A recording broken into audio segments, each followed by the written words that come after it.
السلام علیکم میرے پیارے بھائیوں اور بہنوں. بھائی زکوٰۃ، اب وہ بات کرتے ہیں جس کے بارے میں نے شروع میں آپ سے بات کی کہ سید اور ہاشمی کون لوگ ہوتے ہیں. تو دیکھو، اصل میں سید اور ہاشمی یہ دو الگ الگ چیزیں ہیں. سید اولاد نبوی صلی اللہ علیہ وسلم کو کہتے ہیں کہ نبی کریم صلی اللہ علیہ وسلم کی جتنی اولاد ہے وہ ساری کی ساری سادات ہے. اور وہ سادات کا جو سلسلہ آگے چلا ہے وہ حضرت فاطمہ الزہرا رضی اللہ تعالی عنہ کی اولاد ہی میں چلا ہے. سیدنا حسن، سیدنا حسین، اور پھر آگے حضرت زینب کی اولادیں وغیرہ ساری، وہ سب تو سادات ہیں. البتہ ہاشمی کون لوگ ہیں؟ تو ہاشم نام ہے نبی کریم صلی اللہ علیہ وسلم کے پردادا کا. ہاشم نبی کریم صلی اللہ علیہ وسلم کے پردادا کا نام ہے. ان کے بیٹے ہیں عبد المطلب. عبد المطلب کے آگے پھر 6 بیٹے ہیں. عبداللہ ہیں، زبیر ہیں، ابو طالب ہیں، حارث ہیں، عباس ہیں اور حمزہ ہیں. اب حمزہ اور زبیر کی آگے اولادیں نہیں ہیں.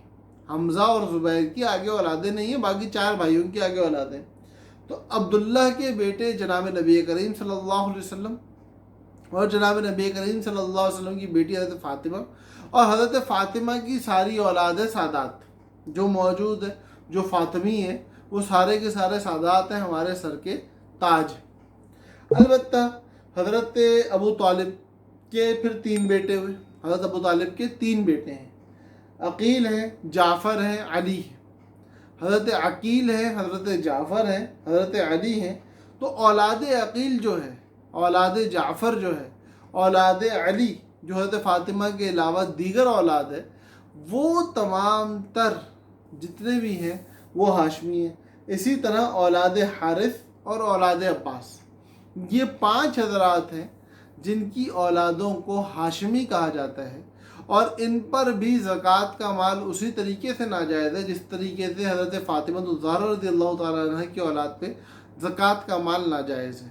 ان لوگوں کی اگر کہیں ضرورت ہے، ان لوگوں کو اگر کہیں مال کی ضرورت ہے، ان کے معاملات میں کہیں ضرورت ہے، تو ہمارا فرض یہ بنتا ہے کہ اپنے نبی کی قرابت کی وجہ سے، اپنے نبی کی محبت کی وجہ سے، اپنے خالص پاکیزہ ذاتی مال میں سے جو اللہ نے ہماری ملکیت میں ہمارے پاس چھوڑ دیا، اپنی نبی کی محبت پہ ان پہ وہ مال لٹائیں.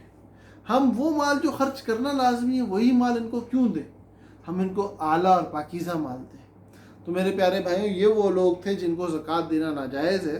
امید ہے میرے بھائیوں اور بہنوں کو بات سمجھ میں آ گئی ہوگی. پھر بھی کوئی سوال ہو تو ضرور کر لیجئے گا. اللہ پاک ہم سب کا حامی و ناصر ہو.